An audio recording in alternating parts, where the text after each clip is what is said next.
Nakikita ko rito yung mga word na parang, sa palagay ko, personal nila, di ba? Parang hindi sila sigurado.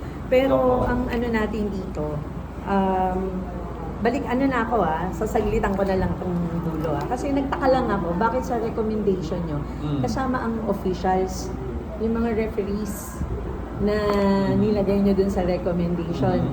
Wherein, dun sa statement of the problem nyo, hindi ko nakikita nakasama ang mga referee, ang mga officials.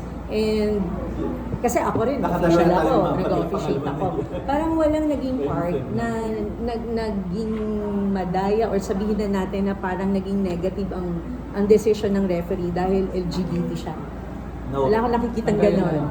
Oo, kasi nilagay nyo dun sa recommendation. Diba? Actually, fair naman. Wala naman talagang discrimination. So, siguro dito, parang nagmadali ako dun And, hindi, nakita ko lang kasi gusto ko na lang sabihin. Ito comprehensive referee and official training. No, para kasing sa pagre-referee, meron bang ginawa si ref? Lumabas ba yon sa tanong nyo? Kasi nakita ko yung tanong nyo, wala namang kinalaman sa mga officials. So, tandaan natin, lahat ng ilalagay natin dito, base lang sa sagot at base lang dun sa SOP nyo. So, since wala naman tayong naging study about officiating, huwag na natin siyang ilagay. Kasi pinahihirapan nyo lang din yung sarili nyo. Ayun, yun lang naman po.